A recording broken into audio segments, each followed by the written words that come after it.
Provérbios 10, 22. Vamos ler juntos em voz de coro? Eu conto até 3 e você lê. 1, 2, 3, vai.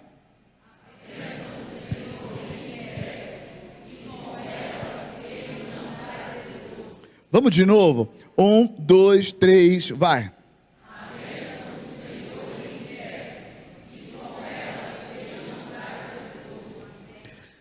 Aleluia. Eu queria falar com você sobre um assunto que tem sido polemizado. A polêmica é em torno de 2 extremos. Tem um extremo que acredita que se você não está nadando na abundância, não é crente de verdade. E é claro, esse é um extremo errado.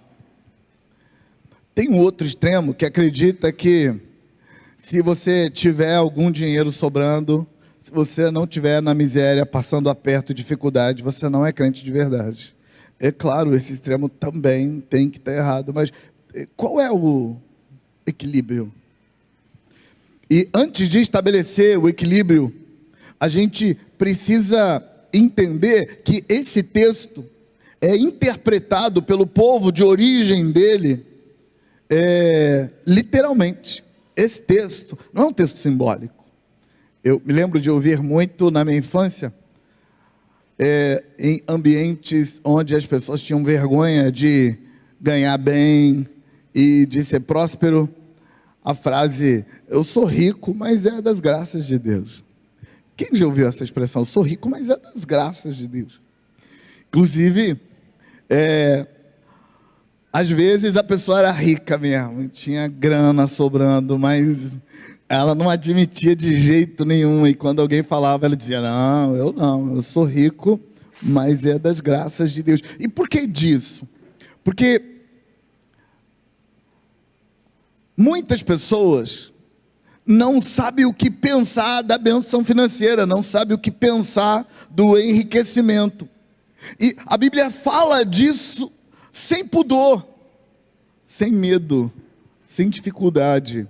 Como a Bíblia fala de muitos outros temas que a gente tem pudor, tem medo de falar. A Bíblia, irmãos, fala, por exemplo, claramente, abertamente, sem ficar trocando de termos, sem sentir vergonha. A Bíblia fala sobre sexo, abertamente. A gente que tem um problema com a gente para falar das coisas do jeito que é para falar. E aí, na ânsia, no medo de falar o que tem que falar, a gente inventa palavrões, que eu acho muito mais feio. Podia ter falado a coisa direito, assim não tinha que inventar palavrão, para poder falar o que queria falar. Mas falando de dinheiro e bênção financeira, o povo da Bíblia fala sobre dinheiro abertamente, e para eles é literal essa fala, não é um símbolo. Essa riqueza ali não é riqueza das graças de Deus, é riqueza, dinheiro, bens, poder, influência. Ele está falando de coisas reais, literais. Quando ele diz: a bênção do Senhor enriquece e não acrescenta dores. Então, a primeira coisa importante para a gente entender, antes de achar o ponto de equilíbrio entre os extremos e entre o bate-boca na internet, entre os que acham que tem que ser rico, porque se não for rico não é de Deus, e os outros que acham que tem que ser pobre, que se não for pobre não é de Deus, e nenhum dos dois está certo.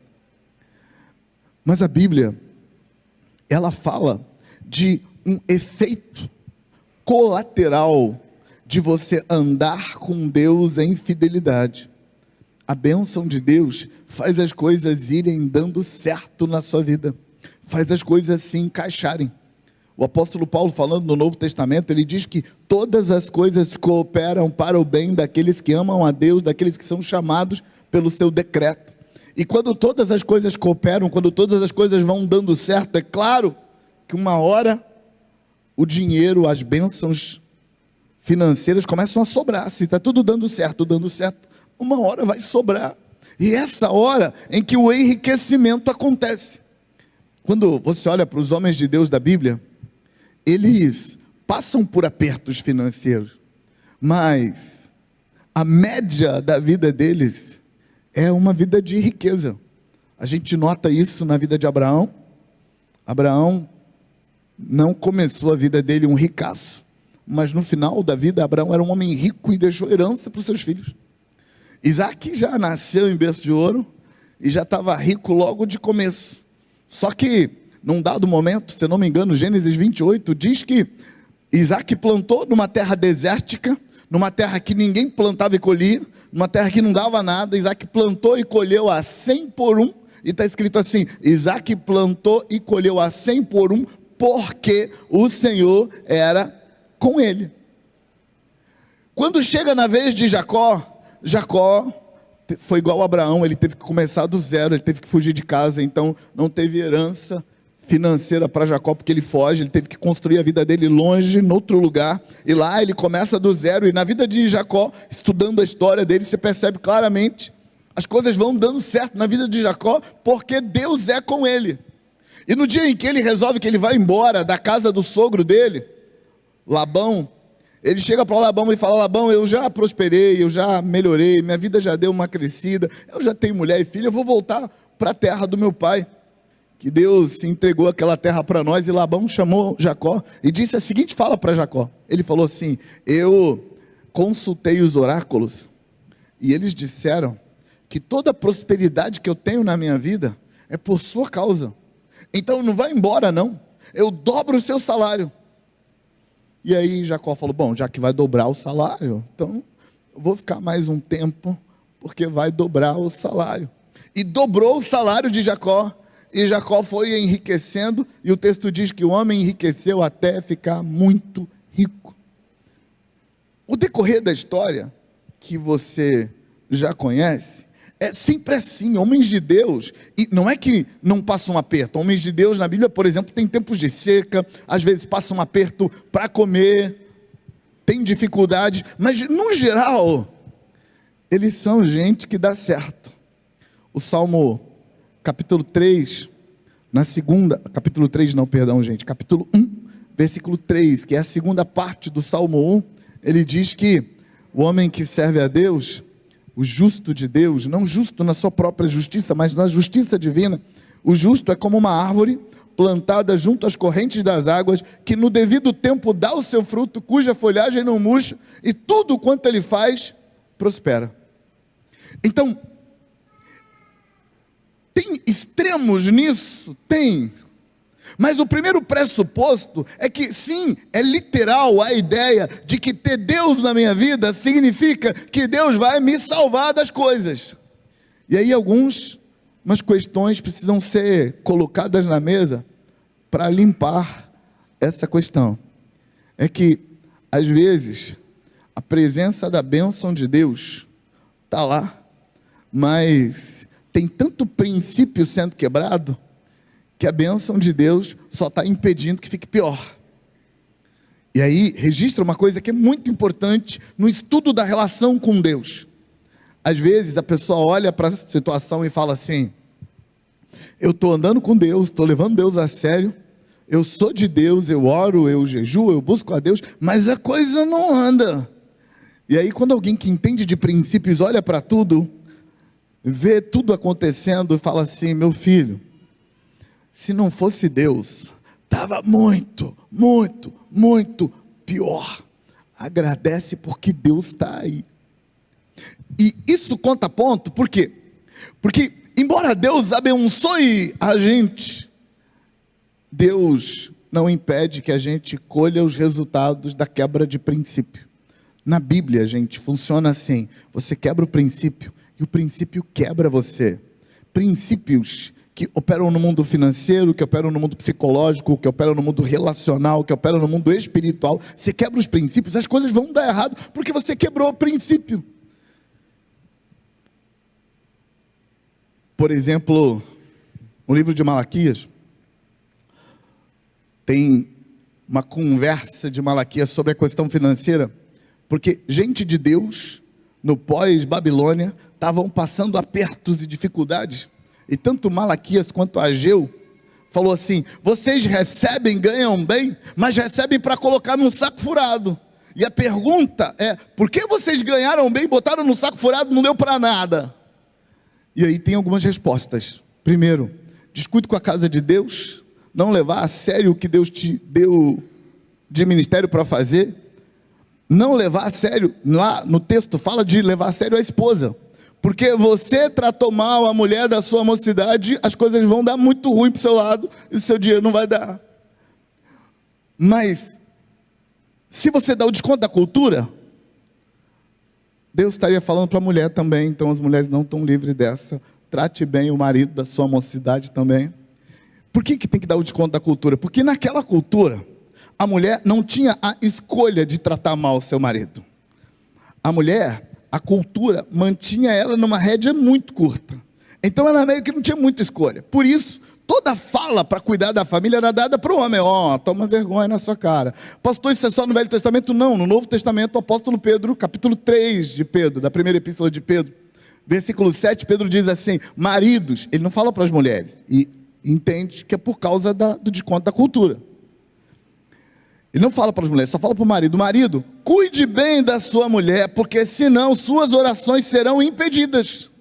É o mesmo padrão. Então, quando os princípios estão sendo quebrados, e gente, eu estou citando princípios que Malaquias e Ageu falam, mas eu podia aumentar essa lista de princípios para pelo menos uns 30 princípios que a gente quebra e que detona com a nossa vida financeira, detona com o nosso crescimento, detona com a nossa prosperidade, porque a gente quebrou o princípio.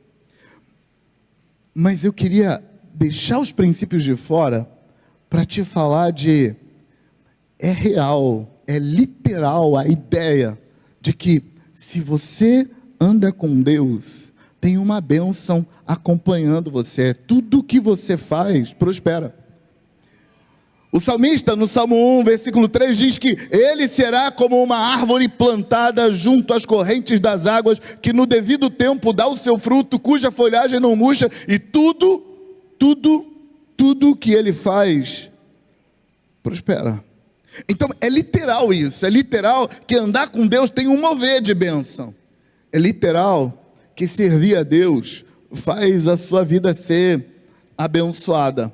Mas, nesse literal que a bênção de Deus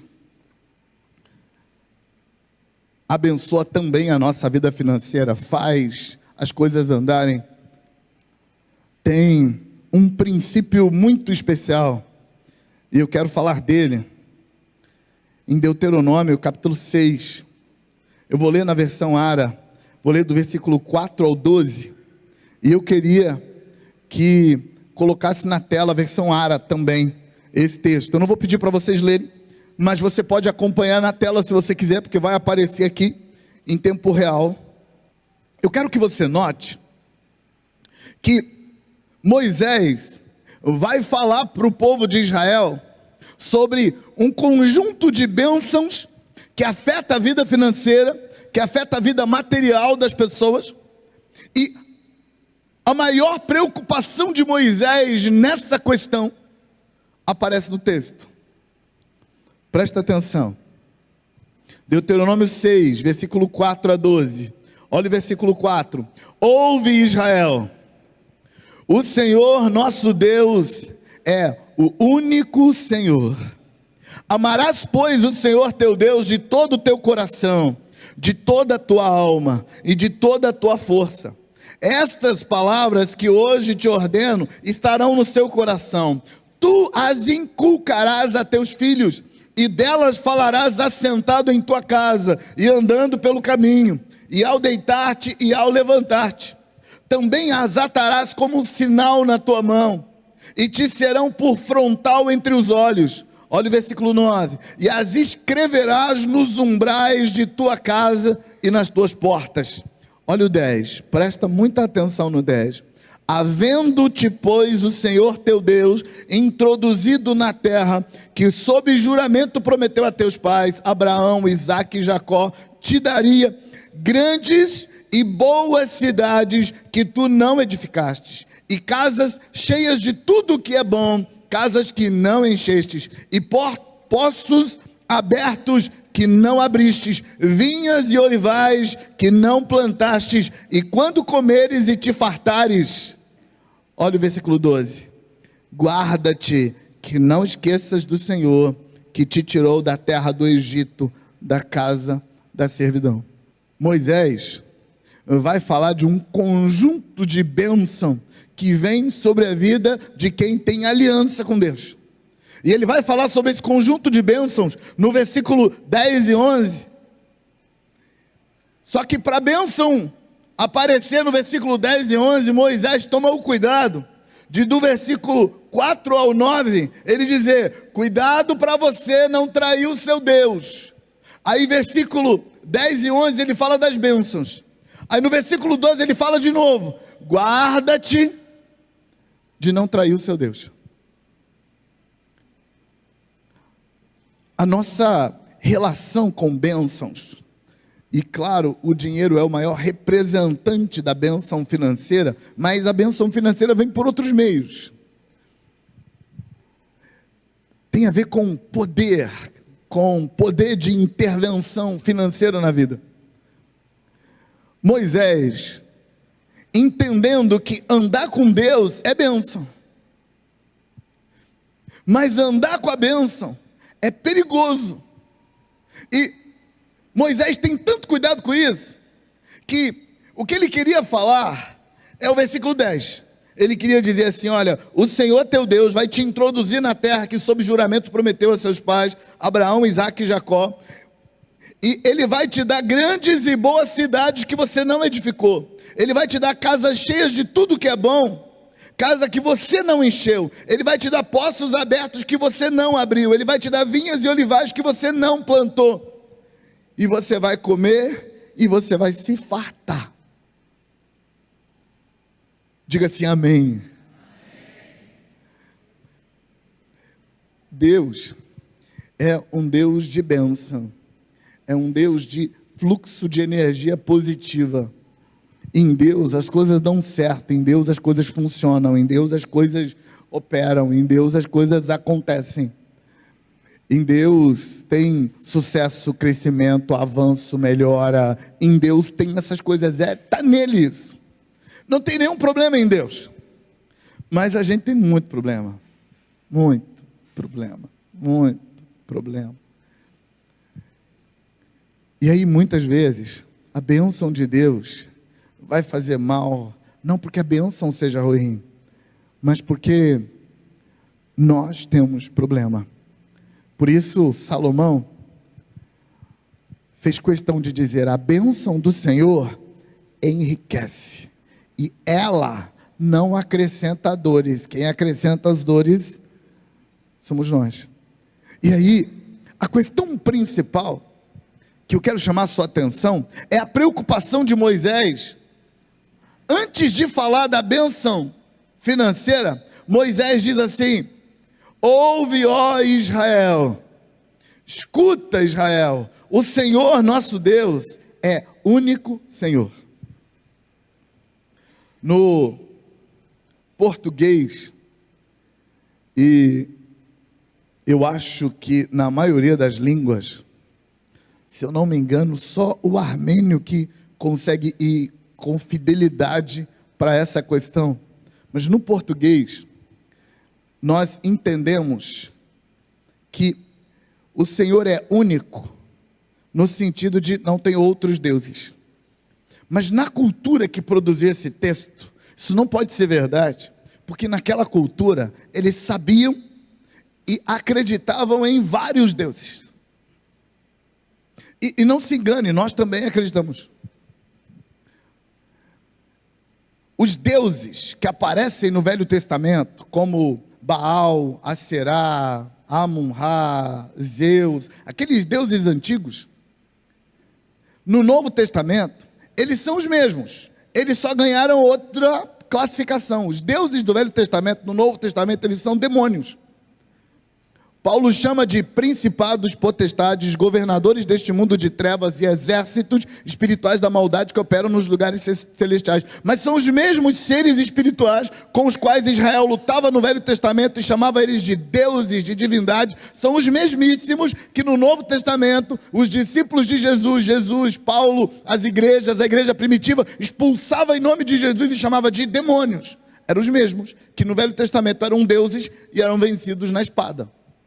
No Velho Testamento, o povo não tinha ferramenta espiritual para confrontar os deuses. Eles não podiam se posicionar nas regiões celestiais e dar voz de comando para um principado, como Jesus faz no Novo Testamento. Então o que eles faziam? Eles matavam os feiticeiros à espada. Invadiam a cidade onde a feitiçaria estava sendo praticada e matava todo mundo. Dependendo se a feitiçaria fosse no nível mais hard, eles cortavam árvores, tudo que era vivo tinha que matar, porque a feitiçaria perpetuaria através da vida. Então, cortavam árvores, matavam animais, tiravam tudo que era vivo da existência e botavam fogo, porque o nível de feitiçaria naquela região era grande. Num outro lugar, tinha feitiçaria, mas era num nível menor, eles só tomavam a cidade e reconsagravam a cidade ao Senhor. No Novo Testamento, a gente ganhou ferramentas para confrontar o mal sem matar o feiticeiro.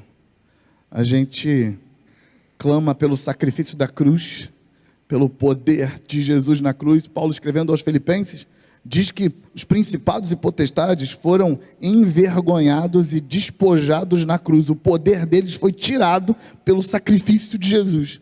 Então agora, em nome de Jesus, em vez da gente matar o feiticeiro, a gente ordena que o demônio dele saia.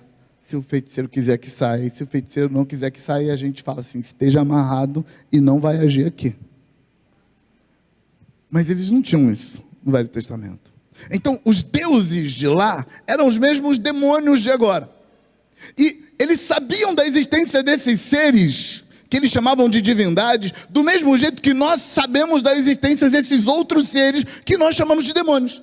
Então, quando Moisés diz: ouve Israel, escuta Israel, o Senhor nosso Deus é Senhor único, não estava dizendo que só tinha Ele, porque eles não acreditavam nisso. O povo daquela época era politeísta, acreditavam em várias divindades. Então, o que Moisés está falando quando ele diz: o Senhor nosso Deus é Senhor único? O que Moisés quer dizer é que o nosso Deus não aceita ser seu Deus, se não for só Ele na sua vida.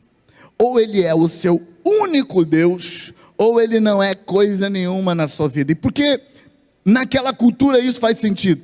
Porque naquela cultura as pessoas tinham várias divindades.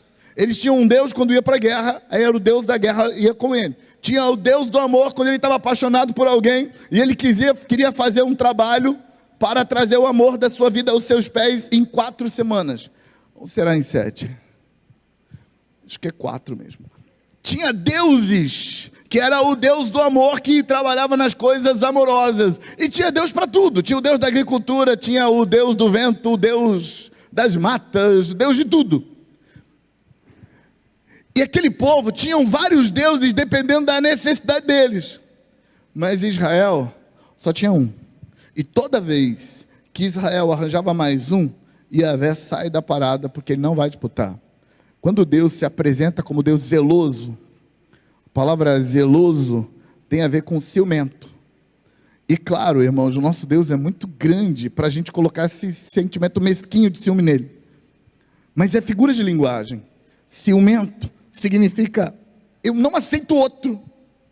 Ou é só eu, ou eu não quero mais ninguém na sua vida. Quando o texto diz: o Senhor nosso Deus é único Senhor, implica que toda vez que você coloca qualquer outra coisa, qualquer outro ser para ser Deus junto com o Yahvé, esse outro ser vai ter que governar a sua vida sozinho, porque Yahvé sai da parada, ele não fica. Ou eu sou só eu na sua vida, ou eu não quero outro. O Senhor nosso Deus é Deus único. E nota que Moisés está falando desse Deus que só aceita ser seu Deus como Deus único para te preparar, para dizer assim: Se Deus está na sua vida, Ele te enriquece. Se Deus está na sua vida, Ele te prospera. Se Deus está na sua vida, Ele te abençoa. Se Deus está na sua vida, Ele faz as coisas darem certo. Ele melhora você. Por que tem que te preparar dizendo, Yahvé é Deus único? Porque assim que a bênção chegar, assim que a prosperidade acontecer, assim que as coisas começarem a dar certo na sua vida, assim que o poder subir a cabeça, nós vamos descobrir que tem outra divindade assumindo o lugar na sua vida e tentando dizer que Ele também é Deus. E sabe o que complica nas outras divindades, senão Yahvé? É que Yahvé é o único Deus que quer ser único. Todas as outras divindades aceitam dividir você com outro. Tipo, se você é devoto do Deus das águas, o Deus das águas diz para você, você é meu devoto, não tem problema, você também fazer um ritualzinho lá, para o Deus da agricultura, desde que você não pare de fazer para mim também. Pode fazer para o Deus da agricultura, mas continua trazendo o meu, senão eu te pego. Qualquer das divindades de todos os tempos, nenhum deles eram deuses que exigiam que ele fosse único. Só Yahvé. O Deus da Bíblia é o único Deus que sempre falou, eu sou seu Deus apenas se for só eu. Arranjou outro, eu saio. E sabe de uma coisa que Yahvé faz? Ele não briga por você. No dia em que você arranja outro Deus, Ele não chega para você e fala, vou te pegar, e te ameaça, e fala, cuidado comigo que eu estou indo embora. Ele não chora, não faz pirraça, não grita, nada. Você nem vai notar que ele foi embora. Quando o outro Deus entrar, o outro nem entrou ainda, e Yahvé já foi embora. E você nem vê, porque ele não faz pirraça, ele não faz cena, ele não reclama, ele não te ataca, nada. Ele só sai. Por quê? Porque Yahvé só consegue ser seu Deus se ele for único. Aí Moisés vai falar de bênção financeira no versículo 10 e 11. E para falar de bênção financeira ele fala assim, ei, lembra que Yahvé é um Deus que Ele não aceita dividir você. Lembra que você precisa, versículo 5, amarás, pois, o Senhor teu Deus de todo o teu coração, de toda a tua alma, de todo o teu entendimento, de toda a sua força. Lembra de colocar a palavra dele com um lugar de destaque na sua vida. Lembra de levar a palavra de Deus a sério. Vigia, homem. Deus é ciumento. Lembra que ciumento é linguagem, figura de linguagem. Deus é ciumento. Aí no versículo 10 ele diz, o Senhor vai te dar casa boa. Alguém fala amém aí, pelo amor de Deus. O Senhor vai te dar casa boa. O Senhor vai te dar boa cidade. Vai te dar coisa que você não construiu. Vai te dar casas cheias de tudo que é bom. Vai te dar portas abertas e poços abertos. Vai te dar olivais e vinhas. Tudo coisa que você não plantou. E vai permitir que você coma e se farte. Mas antes de te falar esse monte de bênção, ele fala assim, lembra que Deus é único. Lembra que Ele é ciumento. Por que ele tem que falar isso antes de liberar a bênção? Porque é por isso aqui, E a bênção vira um Deus para você. Mas a culpa não é da bênção. A culpa é sua. Melhor, vamos consertar isso para você não se sentir muito mal. Vou falar, a culpa é nossa. A culpa não é da bênção. Gente, a bênção não tem maldição nela. A riqueza não tem maldição nela. O problema está na gente.